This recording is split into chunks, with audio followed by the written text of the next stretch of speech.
پر اضافہ مطلقاً جائے. امام ابو حنیفہ کہتے ہیں رات و دن میں 2 رکعت پڑھنا افضل ہے. صاحبین کہتے ہیں رات میں 2 رکعت اور دن میں 4 افضل ہیں. فَإِذَا خَشِيَ أَحَدُكُمُ الصُّبْحَ صَلَّى رَكْعَةً وَاحِدَةً يُوتِرُ فَصَلَّى. جب آدمی کو صبح کا خوف ہو تو 1 رکعت پڑھ لے جس سے باقی نماز وتر بن جائے گی. پورے علماء کے مسلک پر تو کوئی اشکال نہیں. یہاں تو وتر رکعت مفصولہ کا نام ہے. آدمی 1 رکعت پڑھ لے قصہ تمام ہو. حنفیہ پر یہ اشکال پڑتا ہے کہ ان کے یہاں تو وتر کی 3 رکعات موصول ہیں اور یہ ایک نماز کا نام ہے. اب اگر ایک آدمی نوافل پڑھ رہا ہے اور 2 رکعت پر سلام پھیرتا جا رہا ہے اور اس کو اچانک شبہ ہوا کہ صبح طلوع ہونے والی ہے اور وہ 1 رکعت پڑھتا ہے تو یہ نماز وتر کیسے بنے گی؟ پہلے تو اس نے نفل کی نیت کی ہے اور اب وہ واجب کی نیت کر رہا ہے. اس کا جواب یہ ہے کہ حضرت نبی اکرم صلی اللہ علیہ وسلم کا مقصد یہ نہیں کہ آدمی اس کے انتظار میں رہے کہ جب بالکل فجر طلوع ہونے والی ہو اس وقت 1 رکعت پڑھے. مقصد یہ ہے کہ انسان کو آخر شب میں وتر پڑھنا چاہیے. اور ظاہر ہے کہ جب صبح کا خطرہ ہوتا ہے تو آدمی اگر 1 رکعت پڑھ لیتا ہے تو فوراً صبح طلوع نہیں ہو جاتی. اور اگر طلوع ہو بھی جائے تو ایسی صورت میں جو ابتدا میں ذہناً اجمالی نیت تھی کہ مجھے آخر میں وتر پڑھنا ہے وہ اجمالی نیت اس 1 رکعت کے ساتھ شامل ہو کر ان 3 رکعات کو حنفی اصول پر وتر بنانے کے لیے کافی ہو جائے گی. رکعتاً واحدہ جمہور کے ہاں مفصولہ اور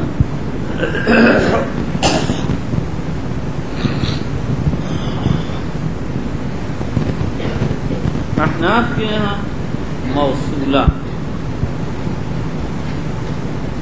لیکن حدیث میں وصل مراد ہے یا فصل؟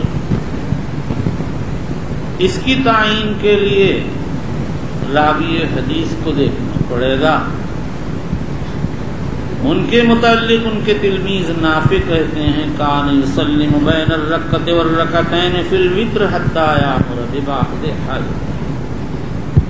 وہ 2 رکعت پر سلام پھیر دیتے اور بعض وقت اپنے کسی کام کا بھی حکم دے دیتے اور پھر 1 رکعت پڑھتے. اس سے معلوم ہو گیا وتر کی 1 رکعت مفصول پڑ جائے گی. اور مسلم میں صاف وارد ہے جیسا کہ میں بیان کر چکا الوتر رکعت من آخر اللیل وفہم الصحابی اولا. یہاں پہنچ کر بعض لوگوں نے یہ کہا کہ ابن عمر فصل کرتے تھے اور ان کے والد وصل کرتے تھے اور عمر و ابن عمر میں اختلاف ہوگا تو عمر کے بیان کو ترجیح حاصل ہوگی. چنانچہ محمد ابن نصر مروزی نے کتاب الوتر میں اور حاکم و بیہقی نے روایت کیا حسن بصری سے کہا گیا ان ابن عمر کان یسلم فی الرکعتین من الوتر. تو فرمایا عمر کان افقہ منہ وکان ینہض فی الثانیہ بالتکبیر. اور تجربات یہ کہ یہاں کیا عمر و ابن عمر کا اختلاف ملحوظ ہے. یہاں تو بات یہ ہے کہ ابن عمر جو کر رہے ہیں وہ نبی اکرم صلی اللہ علیہ وسلم کی سنت کی بنیاد پر کر رہے ہیں. اسی لیے ابن عمر نے اپنے باپ کی طرف نظر نہیں کی بلکہ نبی کریم صلی اللہ علیہ وسلم کی طرف نظر کی ہے. تو بات نہیں لوٹتی ہے کہ ابن عمر نے جو حدیث نقل کی ہے اس کے معنی انہوں نے یہ سمجھے ہیں کہ ہر 2 رکعت پر سلام پھیرا جائے گا. اپنی سمجھ میں یہ آتا ہے کہ فصل وصل دونوں جائز ہے. اس میں بہت زیادہ تشدد سنت سے مطابقت نہیں رکھتا. ان میں مجتہدین نے اجتہادی نظر ڈالی، اپنی اپنی معلومات، اپنے اپنے تفقع کے اعتبار سے انہوں نے روایات و احادیث کی بنیاد پر مسائل کا استنباط و استخراج کیا ہے، اور ہر آدمی اتنے ہی کا مکلف ہے جتنی اس کو معلومات اور جہاں تک اس کا ذہن رسائی کرتا ہے۔ واللہ تعالی عالم۔ چلیے۔ وبه قال حدثنا عبد الله بن مسلمة عن مالك عن مخرمة بن سليمان عن كريب أن ابن عباس رضي الله عنهما أخبره أنه بات عند ميمونة وهي خالته فاستجعت في عرض الوسادة واستجع رسول یہ الله عباس کی لیلۃ المبیت کی روایت، جس دن کا یہ قصہ ہے اس دن حضرت میمونہ حائض تھی۔ صحیح ابن خزیمہ میں اس کی تصریح چلی۔ واستجع رسول الله صلى الله عليه وسلم آله في طولها فنام حتى انتصف الليل وقريبا منه فاستيقظ يمسح النوم عن وجهه ثم قرأ 10 آيات من آل عمران ثم قام رسول الله صلى الله عليه وسلم إلى شن معلقة فتوضأ حاسنا الوضوء قرآن مشکیدہ چلی۔ فتوضأ حاسنا الوضوء ثم قام يصلي فصنعت مثله وقمت إلى جنبه فوضع يده اليمنى على رأسي وآخر بأذنه يفتلها ثم صلى ركعتين ثم ركعتين ثم ركعتين ثم ركعتين ثم ركعتين ثم ركعتين ثم أوتر ثم استجع حتى جاءه المؤذن فقام فصلى ركعتين ثم خرج فصلى الصبح۔ وبه قال یہاں جو رکعات ذکر کی گئیں وتر کو لے کر 13 رکعات ہیں۔ لیلۃ المبیت میں کتنی رکعات پڑھی گئی ہیں اس میں اختلاف ہے، 9 پڑھی ہے، 11 پڑھی ہے، 13 پڑھی ہے۔ ان روایات کو جمع کرنے سے معلوم ہوتا ہے کہ آپ 11 رکعات پڑھیں، جس میں 13 تحیات سنت عشاء کو شامل کر دیا، اور یاد سنت فجر کو اس کے ساتھ شامل کر دیا۔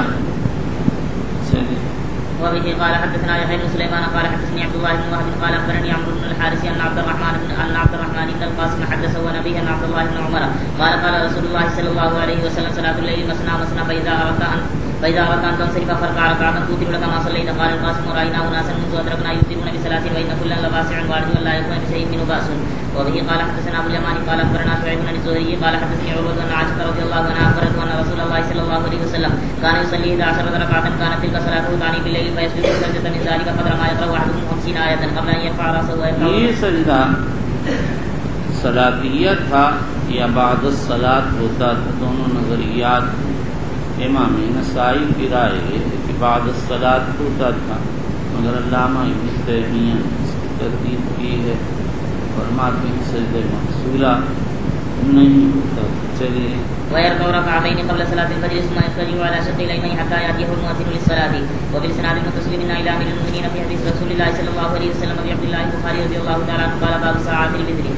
امام بخاری رحمہ اللہ نے اس ترجمۃ الباب سے وتر کا وقت بیان کیا، اور اس باب میں انہوں نے 3 حدیثیں ذکر کی ہیں، جس سے یہ اشارہ فرمایا ہے کہ ساری رات وتر کا وقت ہے، اس کی ابتدا عشاء کی نماز کے بعد ہوتی ہے اور انتہا سحر پر ہوتی ہے۔ امر اول کو انہوں نے حضرت عائشہ رضی اللہ عنہا کی حدیث کل اللیل اوتر رسول اللہ صلی اللہ علیہ وسلم سے ثابت کیا، اور امر ثانی کو حضرت ابو ہریرہ رضی اللہ عنہ کی حدیث معلق، اور ثانی رسول اللہ صلی اللہ علیہ وسلم بالوتر قبل النوم سے، اس لیے کہ عادتاً سونا عشاء کے بعد ہوتا ہے۔ اور امر ثالث کو حضرت عائشہ کی حدیث وانتہا وترہ الی السحر، اور ابن عمر رضی اللہ تعالیٰ عنہ کی حدیث کان یصلی من اللیل مثنی مثنی سے ثابت کیا۔ ابن عمر کی حدیث میں وہ یہ وارد نہیں ہے کہ وتر کی نماز کا آخری وقت سحر کا وقت، لیکن اس سے اشارتاً یہی نکلتا، اس لیے کہ اس میں ہے یصلی من اللیل مثنی مثنی ویوتر برکعۃ ویصلی رکعتین قبل صلاۃ الفجر۔ اس سے صاف معلوم ہوتا ہے کہ نماز کا ایک سلسلہ شروع ہو جاتا تھا۔ حضور وتر پڑھتے تھے، اس کے فراغت کے بعد نماز فجر کا وقت ہو جاتا تھا تو سنت فجر پڑھتے تھے، اور انہی کی روایت میں باب وتر کے ابتدا میں آ چکا ہے۔ صلاۃ اللیل مثنی مثنی فاذا خشی احدکم الصبح صلی رکعۃ واحدۃ توتر له ما فی الصلاۃ۔ اس پر سب کا اتفاق ہے کہ عشاء کی نماز کا وقت پوری رات ہے اور اس کی انتہا طلوع فجر کا آغاز ہے، لیکن ایک خاص مسئلے میں ذرا سا اختلاف ہے، اور وہ یہ کہ اس کا ابتدائی وقت کیا ہے۔ جمہور علماء فرماتے ہیں کہ اس کا ابتدائی وقت بعد صلاۃ العشاء۔ امام ابو حنیفہ کہتے ہیں اس کا اور عشاء کا وقت ایک ہے، لیکن دونوں میں ذاکر کے ذمہ ترتیب واجب ہے۔ اگر کسی آدمی کو یاد ہو تو پہلے عشاء پڑھنا ہوگا، اس کے بعد بھی، اور اگر کوئی بھول جائے تو ترتیب ساقط ہو جائے گی۔ مثلا کسی شخص کو ذہول ہو گیا، عشاء پڑھی نہیں، اور خیال ہوا کہ وہ عشاء پڑھ چکا ہے اور اس نے وتر پڑھ لی، اور پھر بعد میں خیال آیا کہ عشاء تو پڑھی ہی نہیں تھی، تو اب اعادہ وتر واجب نہیں ہوگا۔ امام بخاری رضی اللہ تعالیٰ عنہ نے جب روایت سے یہ ثابت کر دیا کہ عشاء کی وتر کا وقت نماز عشاء کے بعد ہے، تو اسی کے دامن میں اس کے خلاف مذاہب کی تردید کی فرما دی۔ اس کے بعد یہ سمجھیے طلوع فجر سے آیا وتر قضا ہو جاتی ہے یا اس کا وقت اختیاری نکلتا، اس میں اختلاف ہے۔ مشہور تو یہ ہے کہ وتر قضا ہو جاتی ہے، یہی امام ابو حنیفہ کا مذہب اور امام شافعی رحمۃ اللہ علیہ کا مشہور قول ہے۔ امام شافعی قول قدیم میں فرماتے ہیں کہ وتر کا وقت اختیاری تو طلوع فجر پر ختم ہو جاتا ہے، لیکن وقت اضطراری تا قیام صلاۃ الصبح باقی رہتا ہے۔ مثلا کوئی آدمی سو گیا یا اور کسی وجہ سے اس کو وتر پڑھنے کا موقع نہیں ملا، تو اب فجر کی نماز سے پہلے پڑھ لے، یہ بھی ادا ہی کہلائے گی۔ جو لوگ اس بات کے قائل ہیں کہ طلوع صبح پر وتر کا وقت ختم ہو جاتا ہے، وہ وانتہا وترہ الی السحر سے استدلال کرتے ہیں۔ حدیث میں ہے بادر الصبح بالوتر، رواہ مسلم عن ابن عمر۔ حدیث میں ہے اوتروا قبل ان تصبحوا، رواہ مسلم والاربعہ عن ابی سعید الخدری رضی اللہ تعالی عنہ۔ اور اسی طرح حدیث میں ہے من نام عن وترہ ونسیہ فلیصلیہ اذا اصبح او ذکرہ، رواہ دارقطنی۔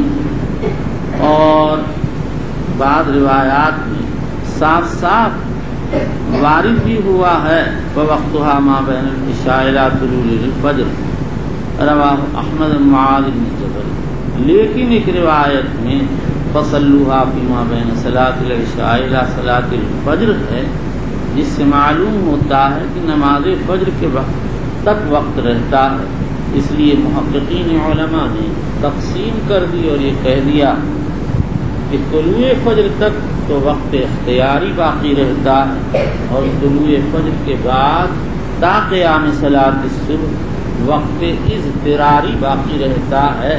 اگر کسی کو مجبوری پیش آ گئی اور نماز وتر نہیں پڑھ سکا تو صلاۃ صبح سے پہلے پڑھ سکتا ہے۔ واللہ تعالی اعلم۔ چلیے، لیکن امام بخاری کے رجحان یہی ہے کہ وتر کا وقت سحر پر ختم ہو جاتا ہے۔ سحر کا وقت ختم ہوا کہ وتر کا وقت ختم ہو جاتا ہے، اس کے بعد نماز وتر قضا ہو جائے گی۔ چلیے، وبه قال ابو هريره رضي الله تعالى عنه وصاني رسول الله صلى الله عليه وسلم بالوتر قبل النوم۔ وبه قال انہی الفاظ سے اسحاق بن راہویہ نے تخریج کیا ہے بسند صحیح، اور امام احمد نے مختلف اسانید سے نقل کیا ہے، لیکن سب کی اسانید میں ضعف ہے یا انقطاع ہے یا انقطاع کے ساتھ کوئی رجل مبہم ہے. چلیے.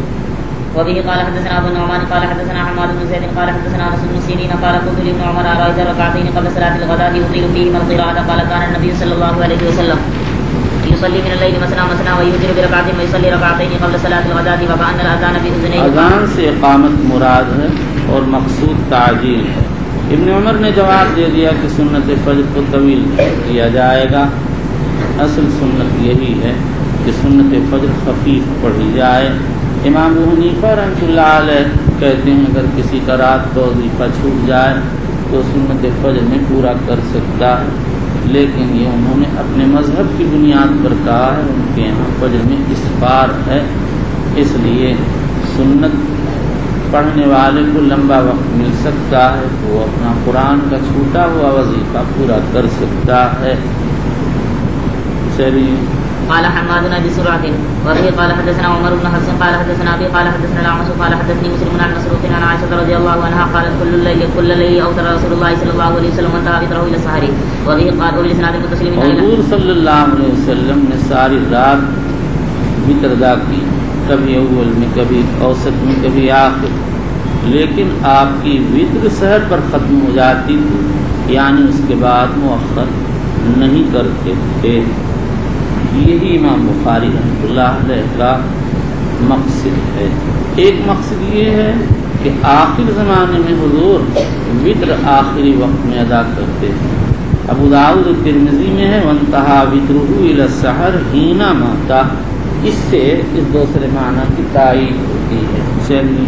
وبالاسناد المتصل من الى امير المؤمنين في حديث رسول الله صلى الله عليه وسلم ابي عبد الله البخاري رضي الله تعالى عنه قال باب ايقاظ النبي صلى الله عليه وسلم اهله بالوتر.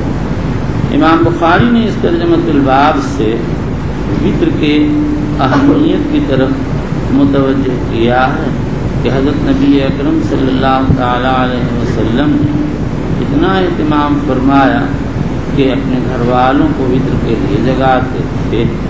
بعض علماء نے اس سے وتر کے وجوب کو کیا ہے. اگر وجوب ثابت نہ ہو تو تاکد تو ثابت ہے ہی، اور یہی امام بخاری کی رائے ہے. چلیے. وبه قال حدثنا مسدد قال حدثنا يحيى قال حدثنا هشام قال حدثني ابي عن عائشه رضي الله عنها قالت كان النبي صلى الله عليه وسلم يصلي وانا راقده معترضه على فراشه فاذا اراد ان يوتر ايقظني فاوترت. یہ حدیث اسی سند سے باب صلاۃ خلف النائم میں آ چکی ہے. چلیے. وبالاسناد المتصل من الى امير المؤمنين في حديث رسول الله صلى الله عليه وسلم ابي عبد الله البخاري رضي الله تعالى عنه قال باب يجعل اخر صلاته وترا. حضرت امام بخاری رحمۃ اللہ علیہ فرماتے ہیں کہ انسان کو رات میں وتر سب سے آخر میں پڑھنا چاہیے. یہ امر مختلف فیہا ہے. اسحاق ابن راہویہ وغیرہ تو اس کو ایجابی مانتے ہیں اور جمہور استحبابی کہتے ہیں. اس اختلاف کا ثمرہ یہ ظاہر ہوگا کہ اگر کسی آدمی نے ابتدائے لیل میں وتر پڑھ لی اور بعد میں آنکھ کھلی اور یہ خیال ہوا کہ تہجد کی نماز پڑھ لے تو کیا کرے گا. جمہور علماء کہتے ہیں بے تکلف پڑھ لے، لیجعل کا امر استحبابی ہے.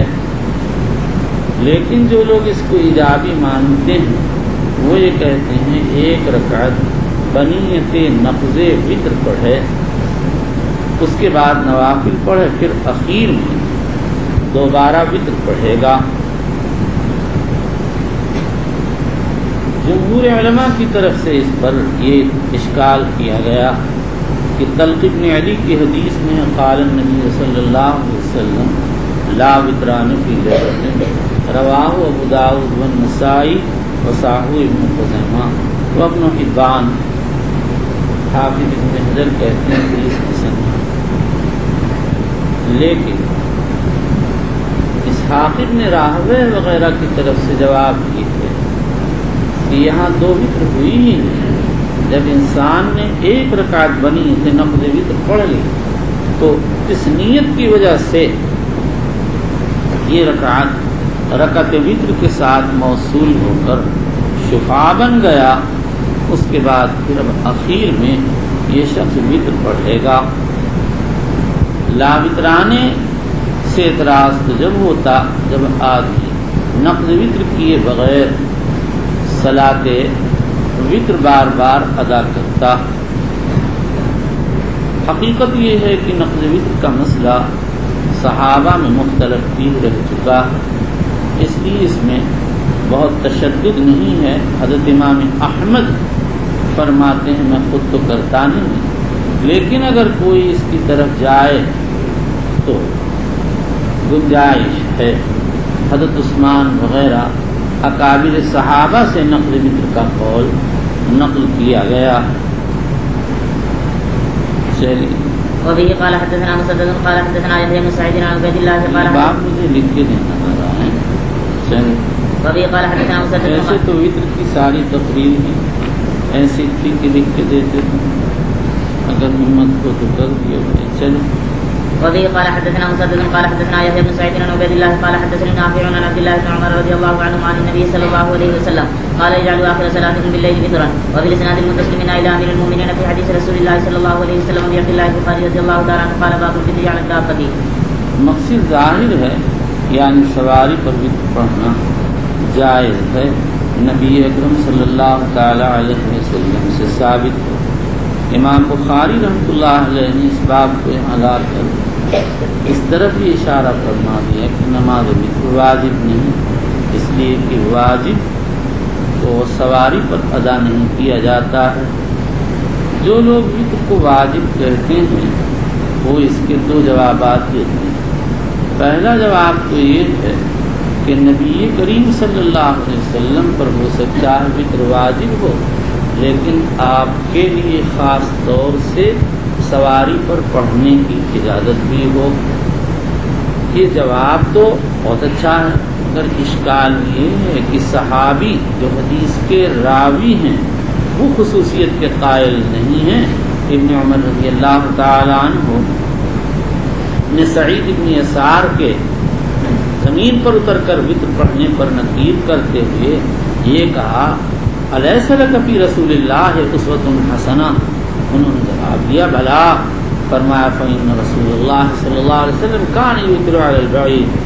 تابعی نے یہ نہیں کہا کہ یہ تو حضور کی خصوصیت تھی، معلوم ہوتا ہے صحابی تابعی دونوں کا اس پر اتفاق ہے کہ یہ خصوصیت آپ کی ہے۔ دوسرا جواب یہ دیا جا سکتا ہے ممکن ہے سفر میں تو آپ پر وطر واجب ہی نہ ہو، اسی لیے آپ سواری پر نماز پڑھتے ہوں۔ واللہ تعالی عالم واحکم۔ چلیے یہاں ایک سوال ہے، یہ کہ مصنف نے ترجمہ منعقد کیا ہے الوطر علی الدابہ کا، اور روایت جو پیش کی ہے اس میں کان یوتر علی البعیر وارد ہوا ہے، تو دعویٰ عام ہے دلیل خاص ہے۔ دابہ ما یدب علی الارض کو کہا جاتا ہے، اور اس کے بعد عرف میں اس کا اطلاق مرکوبات پر ہوتا ہے، اس میں بعیر، خیل وغیرہ سب داخل ہیں۔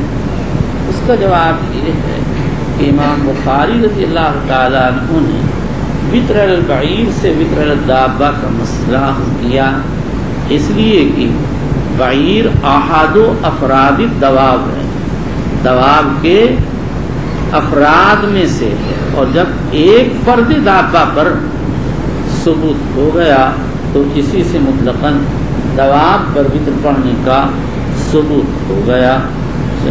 اور یہ بھی ہو سکتا ہے کہ بخاری نے بعض روایات کی طرف اشارہ کیا ہو۔ آئندہ ابواب تقسیم صلاۃ میں روایت آ رہی ہے ان ابن عمر کان یصلی من اللیل علی دابتہ وهو مسافر۔ چلیے وبه قال حدثنا اسماعيل قال حدثني مالك عن ابي بكر بن عمر بن عبد الرحمن بن عبد الله بن عمر بن الخطاب رضي الله تعالى عنه عن سعيد بن يسار انه قال كنت اسير مع عبد الله بن عمر بطريق مكة فقال سعيد فلما خشيت الصبح نزلت فاوترت ثم لحقته فقال عبد الله بن عمر اين كنت فقلت خشيت الصبح فنزلت فاوترت فقال عبد الله اليس لك في رسول الله اسوة حسنة فقلت بلى والله فقال فإن رسول الله صلى الله عليه وسلم كان يوتر على البعير وبالاسناد المتصل منا الى امير المؤمنين في حديث رسول الله صلى الله عليه وسلم في عبد الله البخاري رضي الله تعالى عنه قال باب الوتر في السفر۔ حضرت امام بخاری رضی اللہ تعالیٰ عنہ کہتے ہیں کہ سفر میں بھی وطر پڑھی جائے گی، اس سے مصنف رحمۃ اللہ علیہ نے ان بعض لوگوں پر رد کیا جو وطر فی السفر کا انکار کرتے ہیں، جیسے ضحاک ابن مزاحم، ان کی رائے یہ تھی کہ سفر میں وطر نہیں ہے۔ امام بخاری نے ان پر رد کر دیا اور بتا دیا کہ سفر میں بھی وطر پڑھی جائے گی۔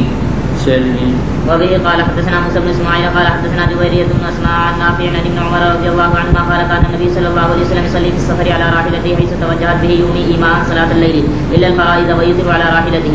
وبالاسناد المتصل منا الى امير المؤمنين في حديث رسول الله صلى الله عليه وسلم بعبد الله البخاري رضي الله تعالى عنه قال باب القنوت قبل الركوع وبعده. القنوت قبل الرکوع وبعده، امام بخاری رضی اللہ تعالیٰ عنہ فرماتے ہیں کہ قنوت قبل الرکوع بھی جائز ہے، بعد الرکوع بھی جائز ہے۔ حضرت امام بخاری رضی اللہ تعالیٰ عنہ نے اس کو حضرت انس کی حدیث سے ثابت کیا ہے۔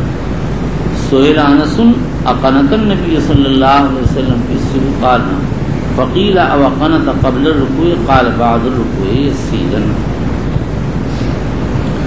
اور دوسری روایت انس کی آ رہی ہے، اس میں یہ وارد ہے کہ عاصم نے انس سے پوچھا قنوت کا مسئلہ، تو فرمایا کان القنوت، انہوں نے پوچھا قبل الرکوع بعدہ قال قبلہ، انہوں نے کہا ان فلان اخبرنی انک قلت بعد الرکوع، فرمایا کذب انما قنت رسول اللہ صلی اللہ علیہ وسلم بعد الرکوع شہر۔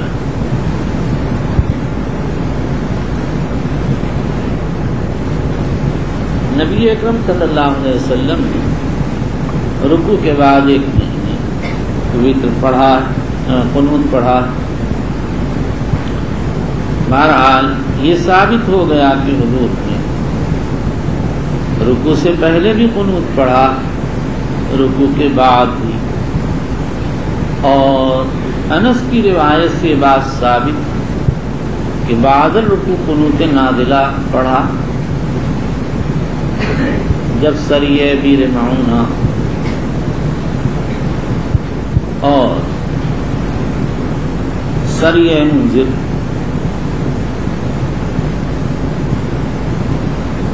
سریہ رجیع کا قصہ پیش آیا تھا، ورنہ عام حالات میں آپ قبل الرکوع قنوت پڑھتے تھے۔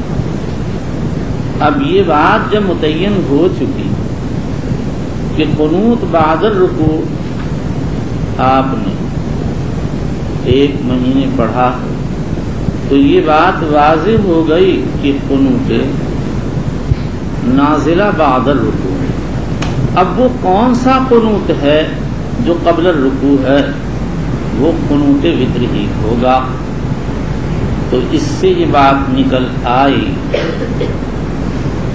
کہ قنوت وتر قبل الرکوع اور قنوت نازلہ بعد الرکوع ہے۔ امام بخاری کا ترجمہ مجمل ہے، وہ اس تفصیل پر جو حدیث سے سمجھ میں آتی ہے خود بخود منطبق ہو جاتا ہے، اور اگر اس تفصیل کو تسلیم کر لیا جائے کہ بخاری اس کے قائل ہیں، تو پھر بخاری کا مذہب وہی ہوگا جو حنفیہ کا مذہب ہے کہ قنوت نازلہ بعد الرکوع ہے اور قنوت وتر قبل الرکوع ہے۔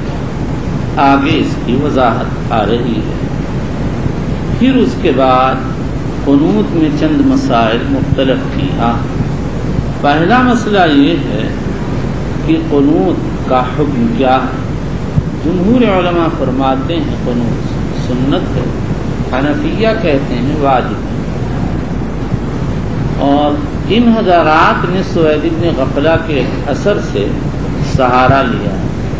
علامہ ابن حمام رحمۃ اللہ علیہ فرماتے ہیں کہ اس سے وجوب ثابت نہیں ہوتا۔ حقیقت یہ ہے کہ احناف کا مسلک احتیاط پر مبنی ہے، ویسے کسی دلیل سے اس کا وجوب ثابت نہیں۔ دوسرا مسئلہ یہ ہے کہ قنوت کس نماز میں پڑھا جائے گا۔ حنفیہ حنابلہ فرماتے ہیں وتر کی نماز میں دائماً پڑھا جائے گا، لیکن امام مالک کے ہاں وتر کی نماز میں قطعاً قنوت نہیں، اور شافعیہ کے ہاں ہے تو لیکن رمضان کے نصف اخیر میں، اور صبح کی نماز میں امام مالک و شافعی کے ہاں قنوت دائماً پڑھا جائے گا۔ حنفیہ حنابلہ فرماتے ہیں نازلہ کے وقت پڑھا جائے گا، جب تک ضرورت ہو پڑھتے رہیں، جب ضرورت ختم ہو جائے تو موقوف کر دیا جائے گا۔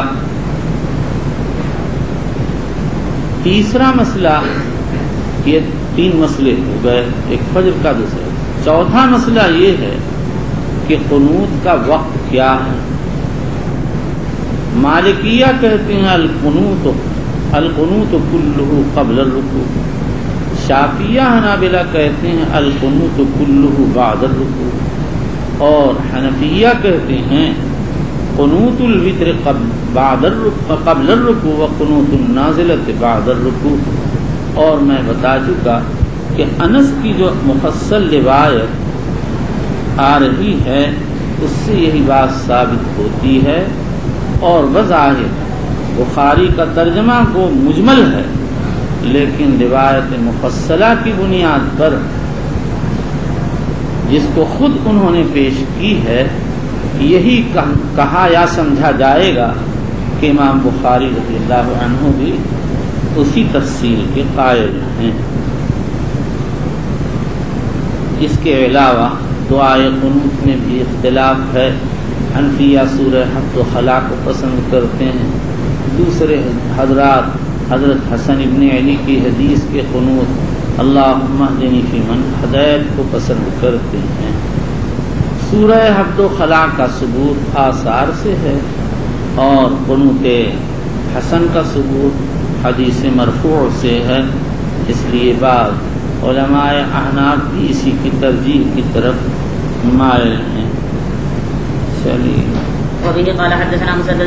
یہاں امام بخاری نے ایک خاص بات کو ملحوظ رکھا ہے، اور وہ یہ ہے کہ ابن عمر رضی اللہ تعالیٰ عنہ قنوت کو بھی رد کہتے تھے، بخاری نے ان پر رد کیا اور اس کی سنیت ثابت کی ہے۔ اب یہاں ایک سوال ہے کہ امام بخاری نے قنوت کا ترجمہ ابواب وتر میں منعقد کیا، اور جو حدیث پیش کی ہے اس میں وتر میں قنوت کا کوئی تذکرہ نہیں، تو ان کا دعویٰ کیسے ثابت ہوا؟ یعنی اگر ہم نفس ترجمہ پر نظر کریں تو دعویٰ ثابت ہے، احادیث باب میں قنوت کا ذکر ہے، لیکن محل ترجمہ کو دیکھ کر اگر ہم غور کریں تو اشکال پیدا ہو جاتا ہے۔ ترجمہ واقع ہے ابواب وتر میں، اور احادیث باب میں وتر میں قنوت پڑھنے کا کوئی تذکرہ نہیں ہے۔ اس کے 2 جوابات ہیں۔ بعض علماء تو کہتے ہیں انس کی روایت کے اطلاق سے انہوں نے ترجمہ اخذ کیا ہے، اس میں کسی نماز کی تخصیص نہیں ہے، لہذا اس میں کہ عموم میں وتر بھی داخل ہے۔ اور بعض علماء حافظ ابن حجر وغیرہ کہتے ہیں کہ روایت میں مغرب میں قنوت پڑھنے کا ذکر ہے، اور مغرب وتر النہار ہے، جیسے نماز وتر وتر اللیل ہے، تو جب وتر النہار میں قنوت ثابت ہو گیا تو اسی سے بخاری نے وتر اللیل میں قنوت کو اخذ کر لیا۔ اور ایک تقریر ہم نے ابھی کی ہے کہ انس کی روایت سے ثابت ہے قنوت قبل الرکوع ہے، اور بعد الرکوع جو قنوت ہے وہ عارضی تھا، 1 ماہ تھا، اور وہ قنوت نازلہ تھا۔ تو جب قنوت نازلہ ہوا بعد الرکوع تو علاوہ ہی تقابل خود بخود یہ سمجھ میں آ گیا کہ قنوت وتر ہوگا قبل الرکوع، لہذا مصنف کا دعویٰ گو تصریح کی صورت میں نہ صحیح لیکن استدلالی اور توضیحی انداز میں ثابت ہو جاتا ہے۔ واللہ تعالی عالم۔ وبه قال حدثنا مسدد قال حدثنا حماد بن زيد عن ايوب عن محمد بن سيرين قال سئل انس بن مالك رضي الله تعالى عنه قال النبي صلى الله عليه وسلم في الصبي قال نعم فقيل وقنت قبل الركوع قال بعد الركوع يسيرا وبه قال حدثنا مسدد قال يسيرا يعني شهرا چلیے. وبه قال حدثنا مسدد قال حدثنا عبد الواحد قال حدثنا عاصم قال سألت انس بن مالك رضي الله تعالى عنه عن القنوت فقال كانت القنوت بعد الركوع شهرا وراه كان بعث قوم يقال لهم القراء زها 70 رجلا زوہا مقدار. چلیے 70 رجلا الى قوم من المشركين دون اولئك وكان یہ سریہ منذر ہے، اسی کو سریہ بیر معونہ کہتے ہیں.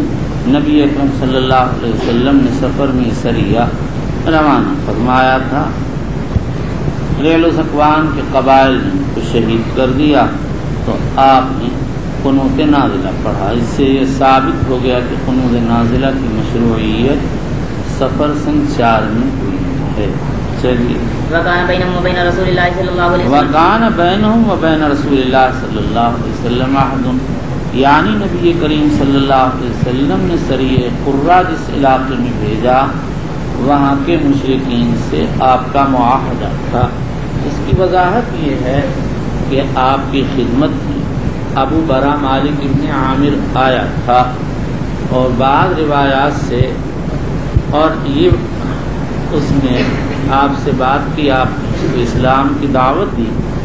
اس نے اسلام کو تو قبول کیا نہیں لیکن بیزاری کا اظہار بھی نہیں کیا، بلکہ یہ کہا آپ اپنے لوگوں کو وہاں بھیج دیں دعوت کے لیے. وَأَنَا لَهُمْ جَارٌ، اور میں ان کا کی نگرانی کا حفاظت کا وعدہ لیتا. جب یہ سریہ اس علاقے میں پہنچا تو عامر ابن مالک کے بھتیجے عامر ابن طفیل نے اپنی قوم سے کہا کہ تم چل کر ان کو قتل کر دو. ان لوگوں نے کہہ دیا لا نغفر ذمۃ ابی برا، ابو برا نے جب ان کو امن دے دیا تو ہم ان سے ہرگز بدعہدی نہیں کریں گے. اس نے قبیلے بنو عامر کے لوگوں کو تو چھوڑ دیا اور قبائل بنو سلیم کے پاس پہنچا، ریل ذکوان قصیہ وغیرہ، اور ان کو دعوت دی. وہ اس کے کہنے میں آ گئے اور انہوں نے ان صحابہ کو آ کر گھیر لیا اور ان کو شہید کر دیا. حضرت عمرو بن امیہ زمری رضی اللہ تعالیٰ بچ گئے تھے. انہوں نے سارا واقعہ حضور کی خدمت میں پہنچایا اور آپ کو وحی کے ذریعے علم ہو گیا تھا. تو آپ نے رنج و غم کی وجہ سے پورے 1 ماہ دعائے قنوت یعنی قنوت نازلہ پڑھی تھی. بعض روایات میں یہ ہے کہ حضور صلی اللہ علیہ وسلم سے ان لوگوں نے مدد مانگی تھی. بہت ممکن ہے کہ اسی دوران ابو برا نے مدد کا مسئلہ بھی پیش کیا اور آپ نے منظور کر لیا ہو. تو سریہ قرہ کے بھیجنے کا 2 مقصد ہوگا، ایک دعوت اسلام اور دوسرے ان لوگوں کی امداد جن کے ساتھ معاہدہ تھا. معاہدہ بنو عامر سے، قتل کرنے والے بنو سلیم ہیں. فقنت رسول الله صلى الله عليه وسلم شهرا يدعو عليه. وبه قال حدثنا احمد بن يونس قال حدثنا زائدة عن التيمي عن ابي مجلس عن انس بن مالك رضي الله تعالى عنه قال قنت النبي صلى الله عليه وسلم شهرا يدعو على ريع وذكوان. یہ روایت تتمہ سا سمجھو ہے. اس میں یہ معلوم ہو گیا کہ کس قبیلے پر آپ نے قنوت میں بددعا کی تھی. وہ تھے ریل و ذکوان. یہ ریل و ذکوان بنو سلیم کے 2 قبائل ہیں. چلیے. وبه قال حدثنا مسدد قال حدثنا اسماعيل قال اخبرنا خالد بن ابي قلابة عن انس بن مالك رضي الله تعالى عنه قال كان القنوت في المغرب والفجر. وبالاسناد المتصل منا الى امير المؤمنين في حديث رسول الله صلى الله عليه وسلم ابي عبد الله البخاري رضي الله تعالى عنه قال بسم الله الرحمن الرحيم ابواب الاستسقاء. استسقاء طلب السقیا اصطلاح میں اس کی تعریف ہے طلب السقیا من اللہ تعالی عند جدب البلاد. پھر اس کے بعد شافعیہ حنابلہ وغیرہ نے لکھا ہے کہ استسقاء کی 3 صورتیں ہیں. ایک صورت تو یہ ہے کہ کہ یوں ہی دعا کر لی جائے. دوسری صورت یہ ہے کہ نمازوں کے بعد دعا کی جائے اور اسی میں خطبہ امام میں بھی دعا داخل. اور تیسری شکل یہ ہے کہ میدان میں جا کر مستقل دعا کریں اور نماز پڑھیں. اور ان حضرات کے کلام سے ایک چوتھی صورت بھی نکلتی ہے کہ میدان میں جائیں اور وہاں بغیر نماز کے دعا کریں. بہرحال نماز مستقل نماز پڑھنے کے علاوہ جتنی صورتیں ہیں سب متفق علیہ ہیں. صرف اس مسئلے میں اختلاف ہے کہ نماز استسقاء میں نماز پڑھی جائے گی اور یہ سنت ہے نہیں. جمہور علماء فرماتے ہیں کہ نماز استسقاء سنت. امام ابو حنیفہ رحمۃ اللہ علیہ اس کا انکار کرتے ہیں. امام محمد رحمۃ اللہ علیہ نے کتاب الاصل میں لکھا ہے کہ میں نے پوچھا کیا استسقاء میں نماز ہے؟ فرمایا لا صلاۃ فی الاستسقاء انما فیہ دعاء. میں نے کہا کیا آپ کے نزدیک اس میں نماز باجماعت نہیں ہے جس میں جہر بالقراءت ہو؟ فرمایا میری رائے نہیں ہے. ہمیں تو یہ معلوم ہوا کہ حضور صلی اللہ علیہ وسلم باہر تشریف لے گئے دعا کی. حضرت عمر تشریف لے گئے اور ممبر پر چڑھے اور دعا کی. نماز کا کوئی تذکرہ نہیں. صرف ایک حدیث میں تذکرہ ہے جو شاذ ہے لا یؤخذ بہ. یہ امام ابو حنیفہ کا کلام. امام صاحب نے اپنے دور اور اپنے ماحول کے اعتبار سے بات فرمائی. ایک ذہن بن گیا تھا کہ اگر حدیث خبر واحد ہو تو اس پر عمل نہیں کیا جائے گا. اگر وہ ایسے مسئلے سے تعلق رکھتی ہے جس میں عموم بلوا ہوتا ہے. یہ اہل کوفہ اور اہل مدینہ کا ایک ذہن ہے. اسی لیے مالک بھی کہہ دیتے ہیں بعض مسائل میں لیس العمل انتنا، ہمارے یہاں اس پر عمل نہیں. یہی امام ابو حنیفہ بھی کہتے ہیں. لیکن امام شافعی رحمۃ اللہ علیہ کا جب دور آیا تو انہوں نے عمل بلد کا مسئلہ اٹھا کر بالائے طاق رکھ دیا اور یہ کہہ دیا کہ جو چیز سنت سے ثابت ہو اس کے سامنے کسی کا قول و عمل کوئی حیثیت نہیں رکھتا ہے. اسی لیے امام شافعی کا لقب ناصر السنہ پڑ گیا اور ان کی بات بالکل برمحل ہے.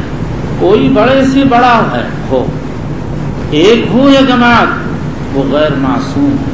اور نبی کی طرف جس چیز کا انتساب ہے وہ معصوم سے تعلق رکھتی ہے.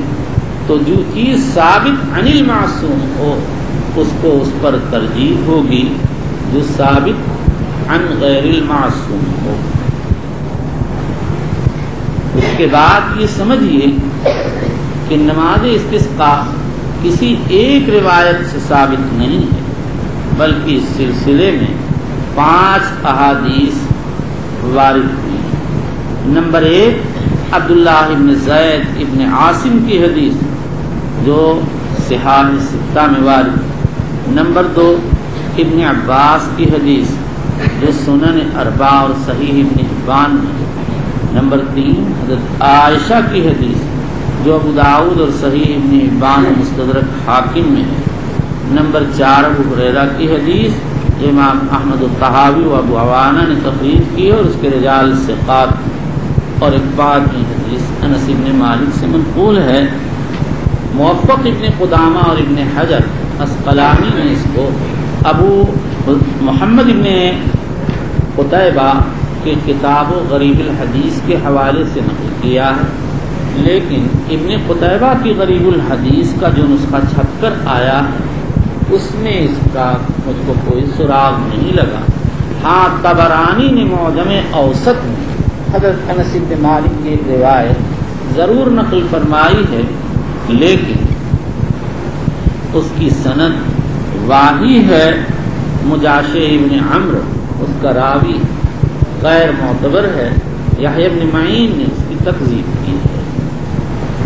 اگر ابن قتیبہ کے غریب الحدیث میں بھی یہی راوی موجود ہے تو یہ روایت تو ثابت ہو گئی، لیکن باقی 4 احادیث ثابت ہیں۔ 4 تو بہت بڑی چیز ہے، ایک روایت بھی اس بات کے لیے کافی ہے۔ آخر حدیث انما الاعمال بالنیات یہ حضرت عمر ہی سے تو منقول ہے، اور کسی سے بطریق ثابت یہ لفظ منقول نہیں، اور تمام دنیا نے اس کو اپنا امام و معیار بنایا ہے۔ واللہ سبحانہ وتعالی اعلم۔ امام ابو بکر جساس رازی رحمۃ اللہ علیہ فرماتے ہیں کہ اشبہ یہ معلوم ہوتا ہے کہ امام ابو حنیفہ رحمۃ اللہ علیہ کی مراد یہ ہے کہ نماز استسقاء نہ واجب ہے نہ مسنون، بلکہ امام مخیر فی ہے، چاہے پڑھ لے چاہے ترک کر دے، یعنی یہ مندوبات میں سے ہے، نہ واجبات میں سے ہے نہ سنن مؤکدات میں سے۔ متاخرین احناف نے اسی قول کو اختیار کیا ہے، اور امام ابو حنیفہ کی طرف صلاۃ استسقاء کے مندوب ہونے کی نسبت فقہاء احناف نے اسی تقریر پر کی ہے، ورنہ تو بعض علماء نے امام صاحب کی طرف کراہت کی، بعض بدعت کی نسبت کر دی ہے۔ واللہ سبحانہ اعلم۔ چلیے وبالاسناد المتصل من الى امير المؤمنين في حديث رسول الله صلى الله عليه وسلم ابي عبد الله البخاري رضي الله تعالى عنه قال باب الاستسقاء وخروج النبي صلى الله عليه وسلم في الاستسقاء وخروج النبی صلی اللہ علیہ وسلم فی الاستسقاء۔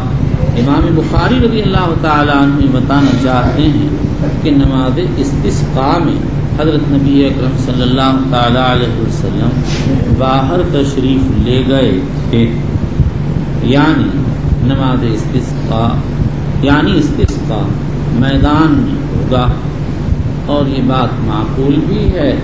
استسقاء کی نماز کا سب سے تعلق ہے، اور ہر ایک اس میں شرکت کرنا چاہتا ہے، تو میدان ہی اس کے مناسب ہے۔ امام قرطبی نے امام ابو حنیفہ سے نقل کر دیا کہ ان کے یہاں خروج مستحب نہیں ہے، لیکن یہ نقل وہم ہے۔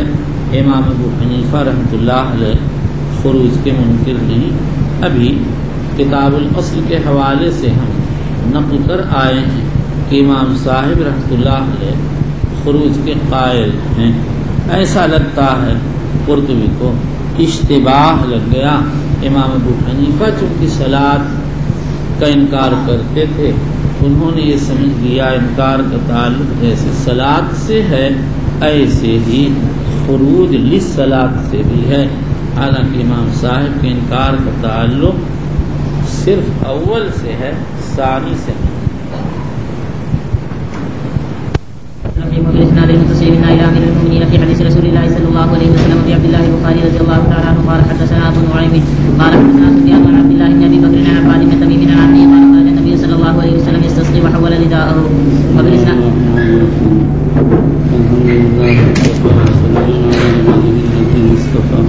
وصلى وسلم وبارك على نبينا المصطفى وعلى آله وأصحابه ومن اهتدى قادة التقى اللهم اغفر لنا وارحمنا ومشايخنا وعلمنا ما جهلنا ووفقنا لما تحب وترضى من القول والعمل وجنبنا الفواحش والمعاصي والخطايا والزلل اللهم اغفرنا واغفرنا واصلح لنا شأننا كله لا إله إلا أنت أما بعد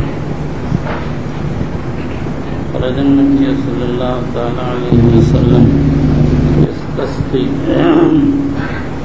نماز استسقاء کی مشروعیت سن 6 ہجری میں ہوئی ہے۔ ابن حبان نے اسی طرح سے لکھا ہے، اور واقعی ابن جریر طبری اور دوسرے حضرات نے بھی یہی تاریخ لکھی۔ وحول رضا، علامہ کہتے ہیں امام ابو حنیفہ نے اس سے استدلال کیا ہے، اس میں استغفار کا ذکر استسقاء کا ذکر ہے، صلاۃ کا ذکر نہیں۔ میں کہتا ہوں یہ طریق مختصر ہے، آئندہ روایت 139 صفحے پر آ رہی ہے، اس میں صلاۃ کا ذکر ہے۔ چلیے وبالإسناد المتصل من إلى أمير المؤمنين في حديث رسول الله صلى الله عليه وسلم في عبد الله البخاري رضي الله تعالى عنه قال باب دعاء النبي صلى الله عليه وسلم جعلها سنين كسني يوسف۔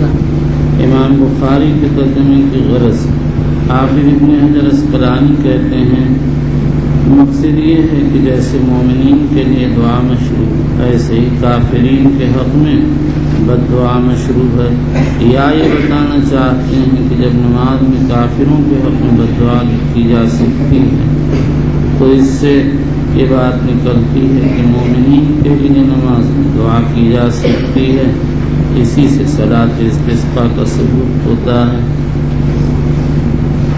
علامہ سندھی فرماتے ہیں امام بخاری یہ بتانا چاہتے ہیں کہ دعا استسقاء کے لیے یہ بھی دیکھنا پڑے گا کہ جس کے لیے دعا کی جا رہی ہے وہ اہلیت بھی رکھتے ہیں یا نہیں رکھتے ہیں۔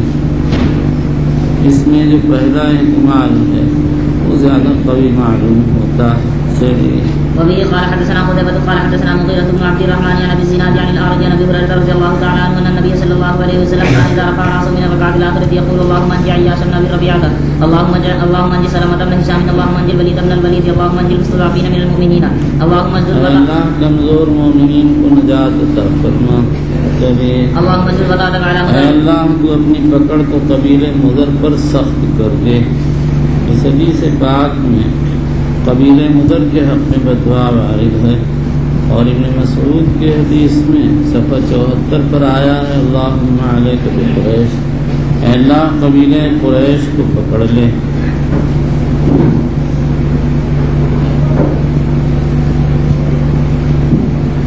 قریش کے حق میں جو بددعا ہے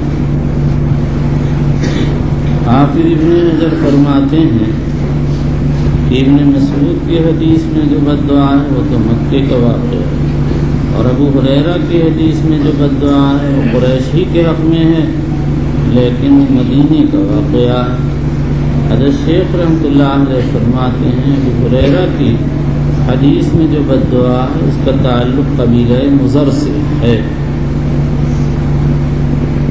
قبیلہ مضر ہی کی شاخ ہے قبیلہ قریش، تو حافظ ابن حجر نے تو اس کو قریش کے حق میں بددعا سمجھا، لیکن حضرت شیخ رحمۃ اللہ علیہ نے اس کو قبیلہ مضر کے حق میں سمجھا، اور مطلب یہ ہے کہ قریش خاص قبیلہ ہے اور مضر عام قبیلہ ہے۔ عام قبیلے کے حق میں بددعا سے خاص قبیلے کے حق میں خصوصی بددعا لازم نہیں آتی، اور مضر کی تخصیص کا سبب یہ ہے کہ اس وقت قبیلہ مضر مسلمانوں کے سخت خلاف تھا۔ صفحہ 110 پر ابو ہریرہ کی روایت میں آ چکا وَأَهْلُ الْمَشْرِقِ مِن مُضَرَ مُخَالِفُونَ لَهُ وَأَهْلُ الْمَشْرِقِ يَوْمَئِذٍ مِن مُضَرَ مُخَالِفُونَ لَهُ، یہی وہ ٹکڑا ہے جس کے متعلق میں نے وہاں کہا تھا کہ اس کو ذہن نشین رکھنا۔ چلیے اللهم اجعلها سنين كسني يوسف، اے اللہ ان کے سالوں کو ایسا قحط زدہ کر دے جیسے یوسف علیہ السلام کے زمانے میں قحط زدہ سال ہوئے ہیں۔ وان النبي صلى الله عليه وسلم قال غفار غفر الله لها واسلم سالمها الله قال ابن ابي زناد عن ابي ان قبائل نے حضور صلی اللہ علیہ وسلم کے بھیجے ہوئے سریہ سے کوئی تعارض نہیں کیا، اس لیے آپ ان کے حق میں دعا کی اللہ غفار کی مغفرت کرے اور اسلم سے مصالحت کرے۔ نتیجہ یہ ہوا کہ ان قبائل کے لوگ جو درجوق اسلام میں داخل ہوئے، صحابہ کی کتابیں یعنی جو کتابیں صحابہ کے احوال میں ہیں ان قبائل کے لوگوں کے ناموں سے بھری ہوئی ہیں کہ محمد سے وفات ہونے کو ہم دے رہے ہیں۔ جس نے حضور صلی اللہ علیہ وسلم کے ساتھ وفاداری کی اس کو اللہ نے حیات جاودہ بخش دی۔ چلیے قال ابن ابي زناد عن ابيه هذا كله في الصبح وبه قال حدثنا الحميدي قال حدثنا یعنی صبح کی نماز میں حضور نے دعائے قنوت پڑھی تھی۔ چلیے وبه قال حدثنا یار الحميدي تم نے روزہ کیا رکھا کہ بالکل بھوکے بیل کی طرح سے پڑھ ہی گئے، ایسے بھی کیا بھوکے معلوم ہوتا ہے 1 گھنٹے کے بعد تو عشاء ہو جائے گی، پھر تو تم کھاتے ہی رہنا پوری رات، بڑے پیٹ ہو بھائی. چلیے. اور ایک جوان بچہ تھا مدینے میں، تو بہت روزے رکھتا تھا، میرا اس سے تھوڑا سا تعارف تھا. ایک دن بہت کام کیا، گرمی وہاں کی، اب وہ اسی دھوپ میں دوڑتا تھا. میں نے اس سے پوچھا کہ آپ کو تعب تو نہیں ہوتا؟ کہنے لگا میں عادی ہو گیا ہوں، آتا جاتا. عشاء کے وقت وہ ملا، میں نے کہا آپ نے کیا کھایا؟ بہت سادگی سے کہہ دیا کہ وہ ساگ بچا ہوا تھا دوپہر کا، وہ کھا لیا. سوچ لیجیے، روزے دار آدمی دن بھر کام کرتا رہا، کھانے کا نمبر آیا تو ساگ بچا ہوا، وہ بھی دوپہر کا. بچا کا مطلب یہ نہیں کہ بچا پلیٹ میں بچا ہوا تھا، اسی کے. چلیے. پیاٹ ہو، پیاٹ کہ پیاٹ کیا چیز؟ پیٹ سے ماخوذ، تمہارا مادہ ہی پیٹ ہے. چلیے. وبه قال حدثنا الحميدي قال حدثنا سفيان عن الأعمش عن أبي زهير مسروق عن عبد الله الحا وحدثنا عثمان بن أبي شيبة قال حدثنا. اللہ آپ لوگوں کو جزائے خیر عطا فرمائے. ہاں بیٹو کم وقتو. چلیے. وحدثنا عثمان بن ابي شيبه قال حدثنا جرير عن منصور عن ابي زهير مسروق قال كنا عند عبد الله فقال ان النبي صلى الله عليه وسلم لما راى من الناس ادبارا فقال اللهم صل عنك سبع يوسف. جب حضور نے لوگوں کی طرف سے ادبار دیکھا یعنی اسلام سے پشت پھیرنے، فقال فرمایا اللهم صل عنك سبع یوسف، اے اللہ ان کے سال قحط زدہ بنا دے جیسے یوسف کے دور میں. حافظ دمیاطی کہتے ہیں حضور نے یہ بددعا اس وقت کی ہے جب آپ کی کمر مبارک پر سلا جزور لا کر ڈال دی گئی تھی مکہ مکرمہ میں. حافظ ابن حجر اسقلانی نے اس کے بعد یہ لکھا ہے کہ ابو ہریرہ کی حدیث میں جو دعا وارد ہوئی ہے وہ مدینے کا قصہ ہے، میں بتا چکا. چلیے. حسد استاصلت، جڑ سے ختم کر دیا. چلیے. یہاں تک کہ انہوں نے کھانے کھائے، کھانے بھون کے کھا لیتے تھے. چلیے. بھوک کی وجہ سے ایسا لگتا تھا جیسے دھواں پھیلا ہوا ہے. چلیے. مسعود رضی اللہ عنہ،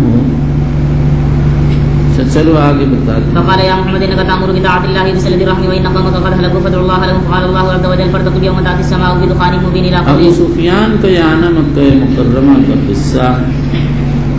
فارتقب یوم تأتي السماء بدخان مبین. ابن مسعود رضی اللہ عنہ یہ سمجھتے ہیں کہ اس آیت شریفہ میں جس دخان کا ذکر ہے اس سے وہی دخان ہے جو شدت جوع کی وجہ سے محسوس ہوتا تھا. لیکن ایک دوسری جماعت کی کہتی ہے یہ ایک طوفان ہوگا جو قیامت کے قریب ظاہر ہوگا. اور حافظ ابن دہیا اور امام نووی فرماتے ہیں ممکن ہے دو طوفان ہوں، ایک ظاہر ہو چکا، ایک آئندہ ظاہر ہوگا. چلیے. الى قوله انكم عائدون يوم نبذ البطشة الكبرى فالبطشة يوم بدر. البطشة يوم بدر یعنی جس بادشاہ کا یہاں ذکر ہے اس سے مراد جنگ بدر کے دن کی قید اور اس دن کا قتل ہے. امام نووی فرماتے ہیں بس جنگ بدر میں جو قتل اور اسر واقع ہوا یہی بادشاہ کبریٰ کا مصداق ہے. چلیے. فقد مدد الدخان والبطشة واللزام، لزام سے مراد اس دن کی قید اور پکڑ ہے، اور بعض نکاح سے مراد قتل ہے. پہلی تفسیر پر لزام و بادشاہ کی ایک ہی تفسیر ہو جائے گی. بعض کہتے ہیں اس کا تعلق یوم قیامت سے. اور آیت الروم، آیت الروم الف لام میم غلبت الارض، الف لام میم غلبت الروم وهم من بعد غلبهم سيغلبون في بضع سنين. یعنی آیت الروم گزر چکی، آئندہ کسی آنے والے کا واقعے کا اس سے تذکرہ مقصود نہیں. چلیے. وبالاسناد المتصل من عند امير المؤمنين في حديث رسول الله صلى الله عليه وسلم ابي عبد الله البخاري رضي الله تعالى عنه قال باب سؤال الناس الامام الاستسقاء اذا قعدوا. اذا قحط، امام بخاری کے مقصد یہ ہے کہ لوگوں کو امام سے استسقاء کی درخواست کرنا چاہیے، بذات خود استسقاء نہ کرنا چاہیے۔ یہی امام احمد کا مشہور مسلک، لیکن جمہور علماء مالکیہ، حنفیہ، شافعیہ فرماتے ہیں کہ امام سے استئذان کی ضرورت نہیں ہے۔ اگر امام استسقاء نہ کرے تو قوم بطور خود استسقاء کر سکتی ہے۔ یہی امام احمد ابن حنبل رحمۃ اللہ علیہ کی ایک مرجوح روایت ہے۔ وفيه قال حدثنا عمرو بن علي قال حدثنا ابو قتيبة قال حدثنا عبد الرحمن بن عبد الله بن دينار عن ابيه قال سمعت ابن عمر يتمثل بشعر ابي طالب وابيض يستسقى الغمام بوجهه، يتمثل بشعر ابي طالب اے ينشد، پڑھ رہے تھے ابو طالب کا شعر، وابيض يستسقى الغمام بوجهه شمال اليتامى عصمة للأرامل، وابيض، اور کیسے چھوڑ دیں ان سفید گورے چٹے انسان کو جس کے چہرے کریم کے واسطے سے بادل سے بارش طلب کی جاتی ہے، جو یتیموں کے فریاد رس اور لانڈوں کے جائے پناہ۔ یہ ابو طالب کے ایک طویل قصیدے کا ایک شعر، وہ قصیدہ بہت بڑے ابیات پر مشتمل تھا۔ ابن ہشام نے ابن اسحاق کے اتباع میں اس کے 80 سے زائد اشعار نقل کیے ہیں۔ علامہ قسطلانی کہتے ہیں 100 سے زائد اشعار پر مشتمل ہے۔ اسی میں ولما رأيت القوم لا ود فيهم وقد قطعوا كل العرى والوسائل وقد صارمونا بالعداوة والأذى وقد تابعوا أمر العدو المزايل، اسی میں ہے وما ترك قوم لا أبلك سيدا يهوت الزمار بين بكر بن وائل وأبيض يستسقى الغمام بوجهه شمال اليتامى عصمة للأرامل۔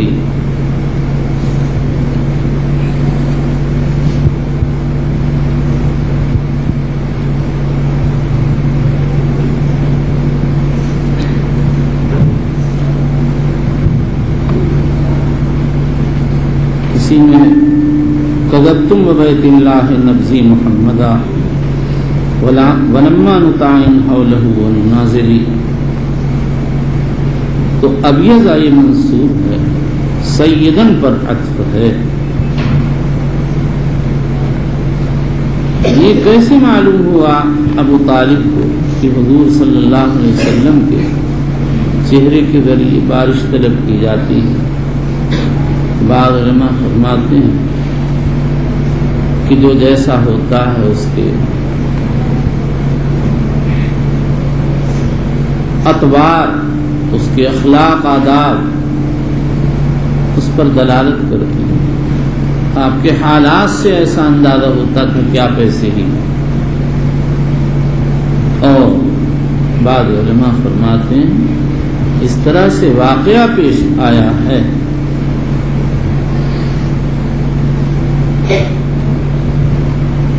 سہیلی نے نقل کیا کہ عبد المطلب کے زمانے میں قحط سالی ہوئی، وہ لوگوں کو لے کر کعبۃ اللہ کے پاس آئے۔ نبی اکرم صلی اللہ علیہ وسلم میں عمر بچے تھے۔ جب لوگ جمع ہو گئے، حضور اکرم صلی اللہ علیہ وسلم نے آسمان کی طرف انگلی اٹھائی اور اللہ کریم نے بارش کا سلسلہ شروع کر دیا۔ اسی طرح سے ابن عساکر نے نقل کیا کہ ابو طالب کے زمانے میں قحط سالی ہوئی تو وہ لے کر حضور کو آئے اور اللہ نے بارش عطا فرمائی۔ سب باتیں جمع ہیں، کسی میں کوئی تنافی نہیں۔ آپ کے حالات بتاتے تھے آپ ایسے ہیں، اور پیش بھی اسی طرح سے آیا۔ سمال بکسر السا، غیاس القوم، مغیث، عصمت للارامل۔ عصمہ کے معنی ہے منع، مراد اس سے مانع جار ہے، یعنی جو ارامل کے ہمدرد بھی خواہ ہیں اور ان کی حفاظت کرتے ہیں ضیاع سے، کہتے ہیں وہ آگے چلے. وقال عمر بن حمزة حدثنا سالم عن أبيه وربما ذكرت قول الشاعر وأنا أنظر إلى وجه النبي صلى الله عليه وسلم استسقي فما ينزل حتى يجيش كل ميزاب وأبي الله يستسقى الغمام بوجهه وسمار اليتامى عصمة للأرامل وهو قول أبي طالب. جی ہاں، ابن عمر کہتے ہیں بعض وقت شاعر کا قول مجھے یاد آتا ہے جب میں حضور کے چہرے مبارک کو دیکھتا ہوں استسقاء کے وقت. آپ منبر سے اترتے بھی نہیں کہ ہر پر نالے سے پانی بہنا شروع ہو جاتا ہے، اور پھر اس شعر کو بتایا. راوی کہتے ہیں یہ ابو طالب کا قول ہے. چلیے. وبه قال حدثنا الحسن بن محمد قال حدثنا محمد بن عبد الله الانصاري قال حدثني ابي عبد الله بن المثنى عن سمامة بن عبد الله بن انس عن انس بن مالك رضي الله تعالى عنه ان عمر بن الخطاب رضي الله تعالى عنه كان اذا قحط استسقى بالعباس بن عبد المطلب رضي الله تعالى عنه فقال اللهم انا عباس عمر کے زمانے میں جب قحط ہوتا تو عباس کے ذریعے استسقاء کرتے، یعنی ان کو استسقاء کے لیے آگے بڑھاتے. یہ واقعہ جس کی طرف اشارہ کیا ہے عام الرمادہ سن 18 ہجری میں پیش آیا تھا. ذکر زبیر بن بکار فقال اللهم انا كنا نتوسل اليك بنبينا فتسقينا وانا نتوسل اليك بعم نبينا فاسقنا قال فيسقى. اس سے توسل بالاحیاء کا ثبوت ہوتا ہے، اور ایک چیز توسل بالاموات. بعض علماء کی رائے تو یہ ہے کہ یہ حضور صلی اللہ علیہ وسلم کے ساتھ خاص ہے، اور بعض تعمیم کے قائل ہیں. حقیقت یہ ہے عامہ کا جو قصہ ترمذی میں وارد ہے، اگرچہ اس کی سند میں اختلاف ہے، لیکن امام طبرانی وغیرہ نے اس کی تصحیح کی ہے، اس سے گنجائش نکلتی ہے. لیکن یہ چیز فتنے کا بہت بڑا دروازہ اور بد اعتقادی کا گیٹ کھول دیتی ہے. اس لیے شیخ الاسلام ابن تیمیہ نے اس کی بڑی زبردست مخالفت کی ہے، اور اس میں احتیاط کی اولا ہے. ورنہ پھر اس میں تفصیل ہے. اگر کوئی مردوں سے اپنی مراد مانگے تو یہ شرک کی صفات ہے جو حرام ہے، اور اگر کوئی اللہ سے دعا مانگتا ہے صرف مردوں سے اپنے تعلق کا اظہار کرتا اور یہ اللہ کے سامنے ظاہر کرتا ہے اللہ کے مقبول بندے ہیں، ہمارا ان سے تعلق ہے، تیری ان پر عنایت ہے، ہمیں اس عنایت کے طفیل میں عنایت سے نواز دے، اس کی گنجائش ہے. لیکن بعض لوگ قدم بہت آگے بڑھا دیتے ہیں، اور کبھی ایسا بھی ہوتا ہے کہ اموات سے دعا کی درخواست کی جاتی ہے. یہ مسئلہ بہت ہی نازک ہے، حیات اموات پر مبنی ہے، اور وہ حیات اموات نصوص متواترہ سے ثابت ہے، اور سماع اموات بھی بکثرت روایات سے ثابت ہے. لیکن اس میں کوئی عموم نہیں ہے، یعنی قطعی طور پر یہ نہیں کہہ سکتے ہیں ہر وقت مردے سنتے ہیں. اس لیے اس مسئلے میں بھی احتیاط بھی ملحوظ رکھنا چاہیے. آدمی صحیح الاعتقاد اللہ کے ہاں پہنچ جائے، یہ بہتر ہے اس سے کہ کسی مشکوک بات میں مبتلا ہو جائے. یہی حدیث مناقب میں عباس کے ذکر میں آ رہی ہے اسی سند و متن سے. یہاں پر سوال یہ ہے کہ امام بخاری نے اس باب میں ابن عمر اور انس کی جو دونوں روایتیں ذکر فرمائی ہیں، اس میں لوگوں کے امام سے سوال کرنے کا کوئی تذکرہ نہیں ہے. تو مصنف رضی اللہ تعالی عنہ نے اپنا دعویٰ کیسے ثابت فرمایا ہے؟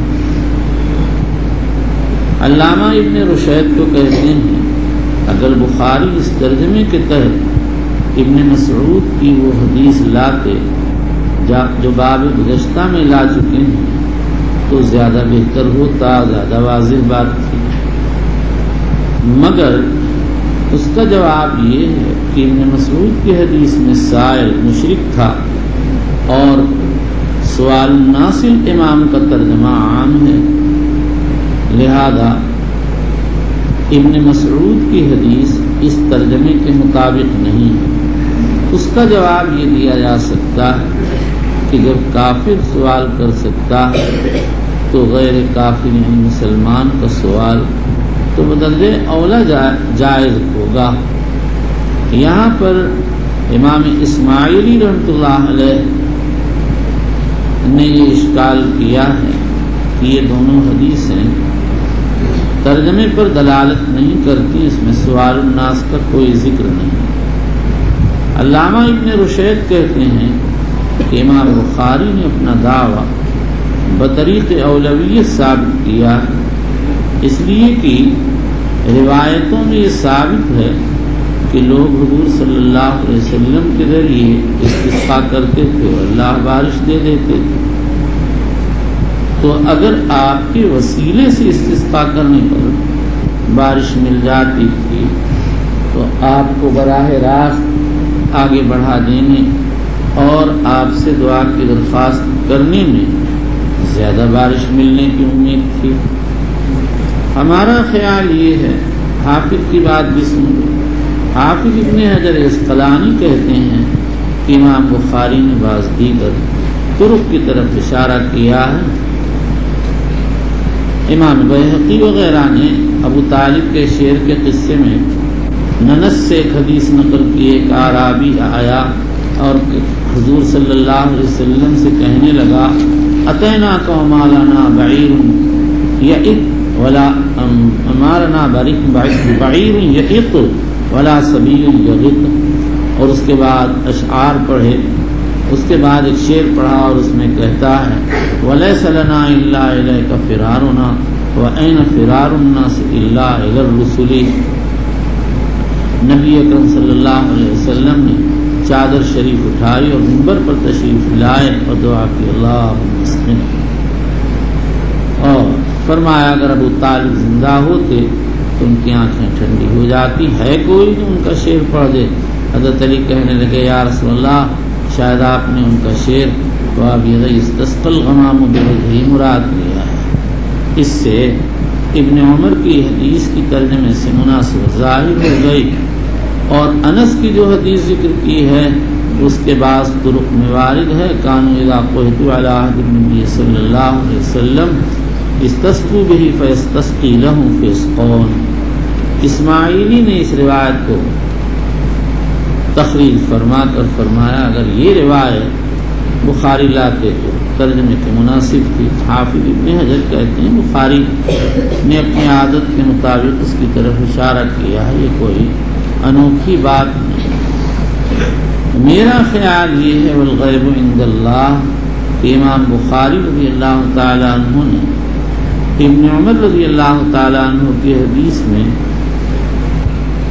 تو اس بات کو ملحوظ رکھا کہ ابن عمر کہتے ہیں انا ربما ذکرت قول الشاعر وانا انظر الى وجه النبی صلی اللہ علیہ وسلم یستسقی۔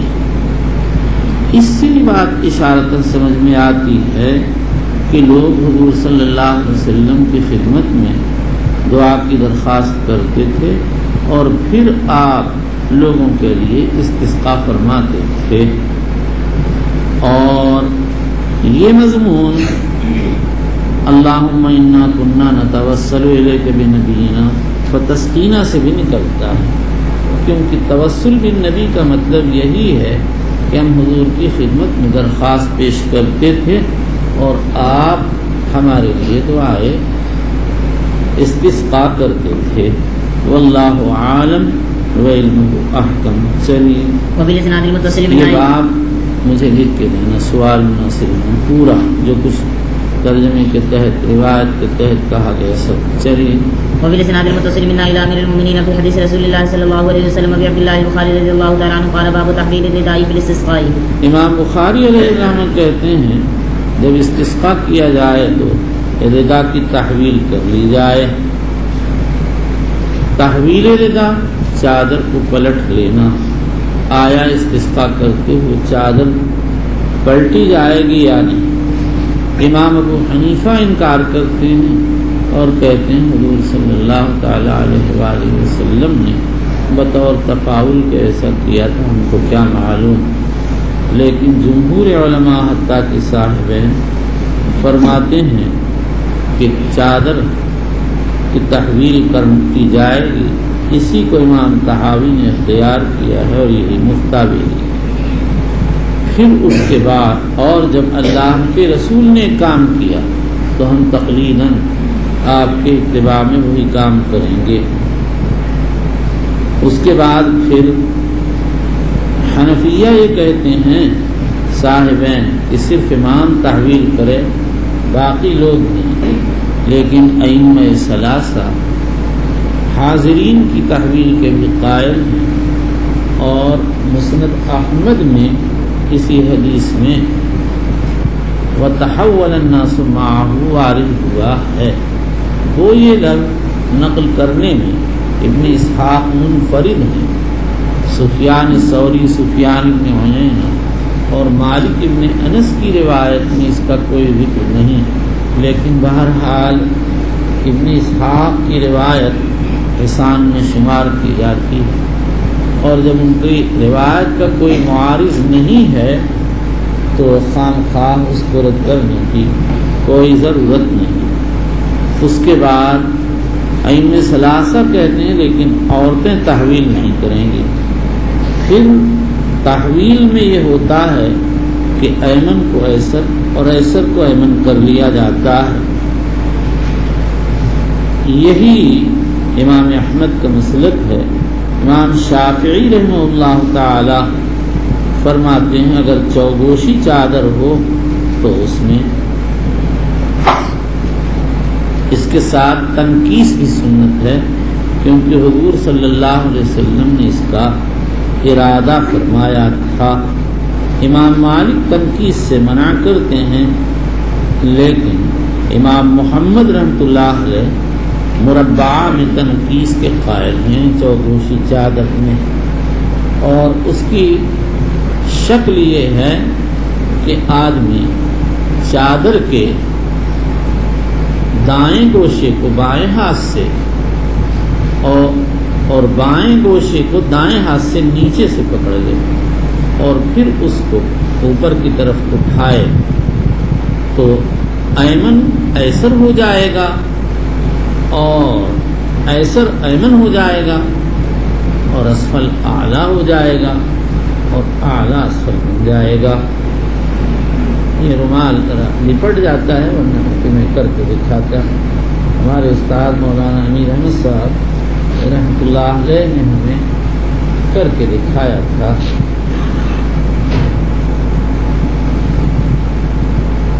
اب یہ اس طرح یہاں سے ایسے کر کے پکڑ جب آپ اوپر کریں گے تو نیچے کا حصہ اوپر اور دائیں کا بائیں ہو جائے گا. یہ رومال لپٹ جاتا ہے باریک ہونے کی وجہ سے. چلیے. وبه قال حدثني إسحاق قال حدثنا وهب بن جرير قال أخبرنا شعبة عن محمد بن أبي بكر عن عباد بن تميم عن عبد الله بن زيد أن النبي صلى الله عليه وسلم استسقى فقلب رداءه. وبه قال حدثنا علي بن قلب رداءه چادر کو پلٹ لیا، یعنی دائیں کو بائیں کر لیا، بائیں کو دائیں. ترجمے میں تحویل کا ذکر ہے اور روایت میں تقلید کا. مصنف نے بتا دیا لفظی مطابقت ضروری نہیں، معنی مطابقت کافی ہے. اور بھئی بعض نسخوں میں بجائے قلب کے حول وارد ہوا. چلیے. وبه قال حدثنا علي بن عبد الله قال حدثنا سفيان بن عبد الله بن ابي بكر انه سمع عباد بن تميم يحدث اباه عن عمه عبد الله بن زيد ان النبي صلى الله عليه وسلم خرج الى المصلى فاستسقى فاستقبل القبلة. خرج الى المصلى ابن حبان کہتے ہیں رمضان سن 6 کا قصہ ہے. چلیے. فاستسقى فاستقبل القبلة وقلب رداءه وصلى ركعتين. قال ابو عبد الله كان ابن عيينة يقول هو صاحب الاذان ولكن یعنی استسقاء کی روایت کے راوی صاحب الاذان عبداللہ بن زید بن عبد ربہ ہیں. ولکنہ وہم فیہ، لیکن ابن عیینہ کو اس دعوے میں وہم ہو گیا. لأن هذا عبداللہ بن زید بن عاصم المازنی مازنی الانصار، یعنی استسقاء کی حدیث کے راوی دوسرے صحابی عبداللہ بن زید بن عاصم مازنی ہیں، اور عبداللہ بن زید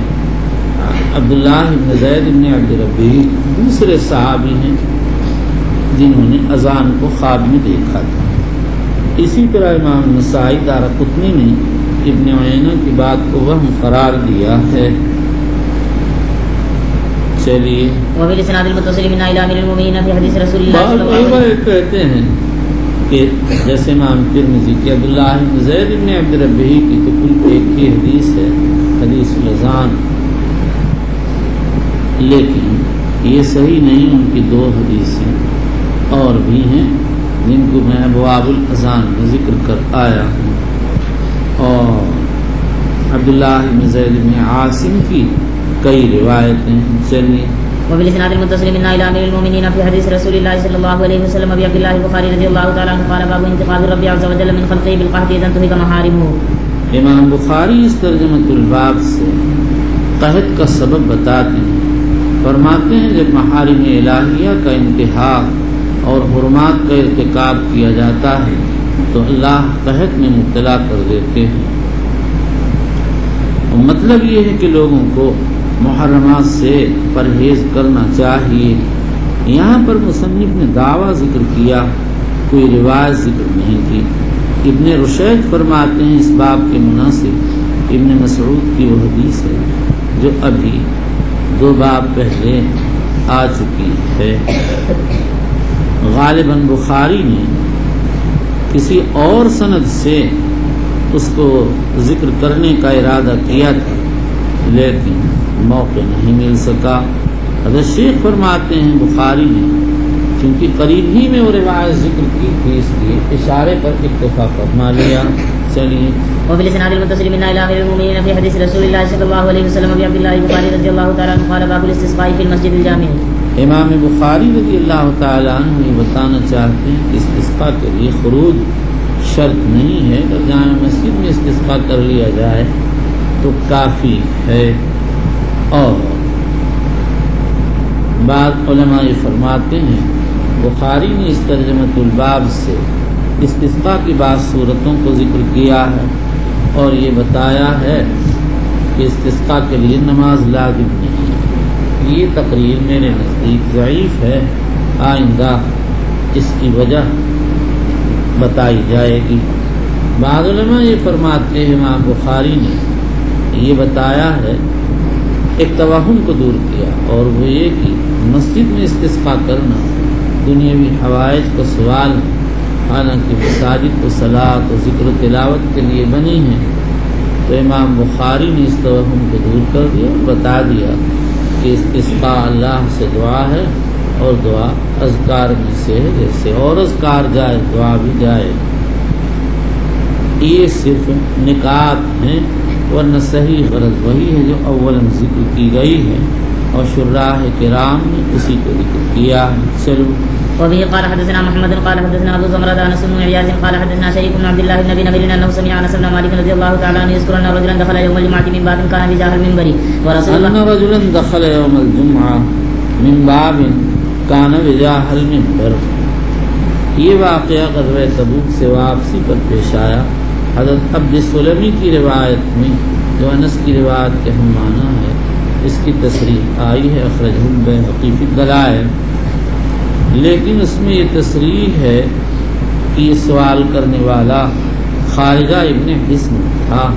بعض لوگ کہتے ہیں یہ سائل ابو سفیان ہے. حافظ ابن حجر کہتے یہ وہم ہے وہ تو ایک دوسرے واقعے میں آئے تھے جبکہ حضور صلی اللہ علیہ وسلم نے قریش کے حق میں بددعا قحط کی بددعا کر دی تھی، جس کا تذکرہ پہلے آ چکا۔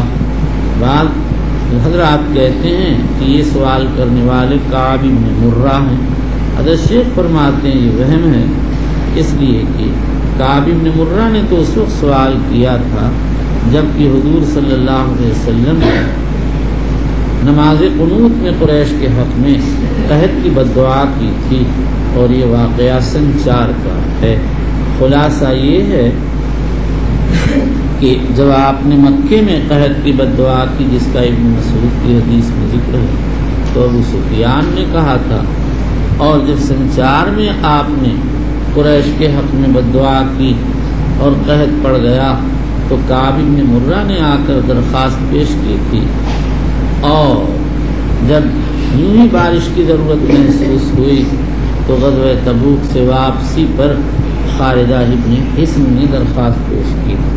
چلیے ورسول الله صلى الله عليه وسلم قائما يخطب فاستقبل رسول الله صلى الله عليه وسلم قائما فقال يا رسول الله هلكت الاموال وانقطعت السبل۔ دوران خطبہ یہ شخص بول پڑا، حالانکہ خطبے میں نہیں بولنا چاہیے۔ اول تو آدمی مسئلے سے واقف نہیں تھا، دوسرے اس وقت اس کے پیش نظر یہ بات ہوگی کہ میرے بولنے میں میرا نقصان ہے اور نہ بولنے میں مخلوق کا نقصان ہے۔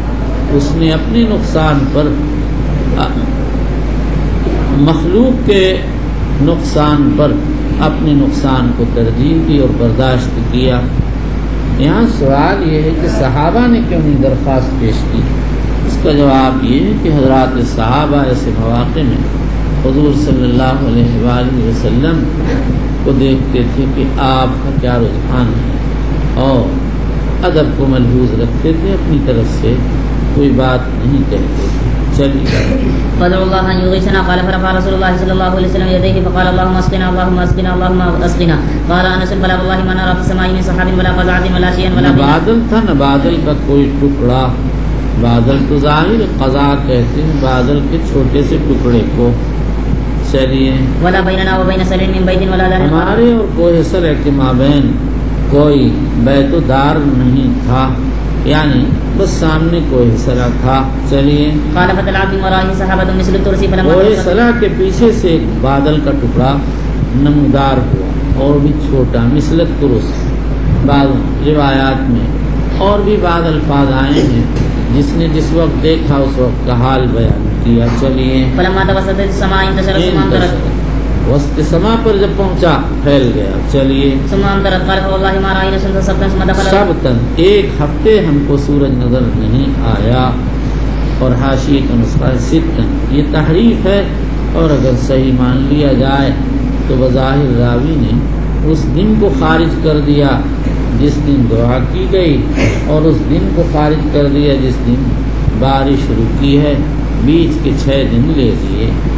چلیے ثم دخل رجل من ذلك الباب في الجمعة المقبلة ورسول الله صلى الله عليه وسلم قائم يخطب فاستقبله قائما فقال يا رسول الله هلكت الأموال وانقطعت السبل فادعوا الله أن يمسكها۔ پہلے ہلاک اموال اور انقطاع سبل کا سبب بارش نہ ہونا تھا، اور اب بارش کی کثرت بن گئی۔ چلیے قال فرفع رسول الله صلى الله عليه وسلم يديه ثم قال اللهم حوالينا ولا علينا اللهم على الأرض اللهم حوالينا حولنا حوالنا حوالينا سب جائز، اور معنی ہے اللہم انزل المطر حوالينا، اے اللہ بارش ہمارے اطراف میں نازل فرما، ولا علینا اے لا تنزل علینا، اللہم علی الاقام والجبال والضراب والأودية، اے اللہ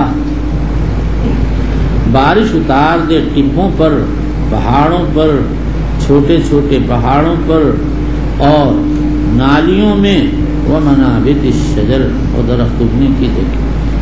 آکام کا مفرد آکامہ ہے، آکامہ کہتے ہیں مٹی کے ٹیلے، جبال کا مفرد جبل ہے، پہاڑ، ضراب کا مفرد ضریب ہے، ضریب کہتے ہیں چھوٹے پہاڑ کو جو زمین پہ پھیلا ہے، اودیہ کا مفرد وادی ہے، وہ نالا جو پہاڑوں کے دامن میں پہاڑوں کے پانی سے پیدا ہو جاتا ہے۔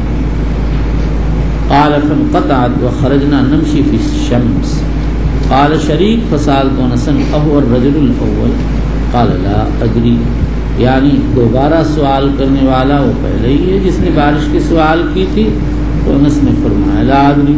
لیکن ابو عوانہ کی روایت میں جاء ذلک الاعرابی، ممکن ہے انس کو پہلے نسیان ہو گیا ہو، بعد میں یاد آ گیا ہو، یا اس کا عکس ہوا. چلیے. وبالاسناد المتصل من الى امير المؤمنين في حديث رسول الله صلى الله عليه وسلم ابي عبد الله البخاري رضي الله تعالى عنه قال باب الاستسقاء في الخطبه الجمعه غير مستقبل القبلة. في الخطبه الجمعه کیا ہے؟ نابینا بے عقل کہیں. باب الاستسقاء في خطبه الجمعه غير مستقبل القبلة. امام بخاری رضی اللہ تعالی عنہ فرماتے ہیں کہ اگر خطبہ جمعہ میں استسقاء کیا جائے تو استقبال قبلہ نہیں کیا جائے گا، بلکہ خطیب لوگوں کی طرف چہرہ کیے کیے ہی دعا کر لے گا. اس سے معلوم ہوا کہ استسقاء فی خطبۃ الجمعہ کا حکم اور ہے اور استسقاء فی خطبۃ الاستسقاء کا حکم اور ہے. خطبہ استسقاء میں اگر دعا ہوگی تو روح بقبلہ ہوگی.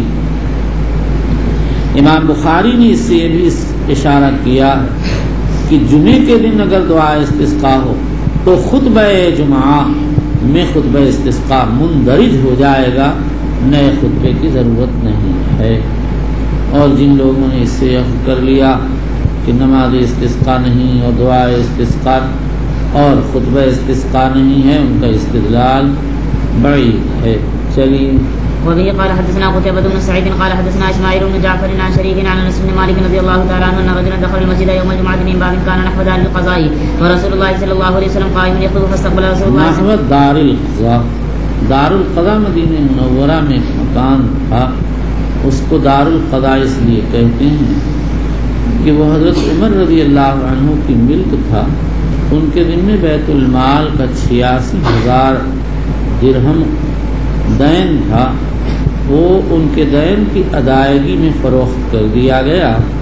اس کا نام پڑ گیا دار القضاء دین عمر. اس کے بعد تخفیف کر کے دار القضاء کہا جانے لگا. بعض لوگوں نے یہ سمجھ لیا کہ دار القضاء سے دار الامارت مراد ہے، لیکن یہ آپ کیسے اس طرح بیٹھتے ہیں؟ لیکن یہ صحیح نہیں ہے. قاضی عیاض نے اس کی تردید. بعض علماء کہتے ہیں کہ بعد میں مروان اس مکان میں رہنے لگا تھا جب وہ امیر معاویہ کی طرف سے امیر مدینہ بن گیا تھا، غالباً اسی لیے اشتباہ لگ گیا. اور بعض کہتے ہیں دار القضاء کہنے کی وجہ یہ ہے کہ جب حضرت عمر رضی اللہ عنہ کی شہادت ہوئی اور حضرت عبد الرحمن ابن عوف نے حضرت عثمان و علی کے خلیفہ بنانے کے سلسلے میں مشورے کیے تو اسی مکان میں بیٹھ کر مسئلہ طے کیا تھا، اس لیے اس کو دار القضاء کہتے ہیں.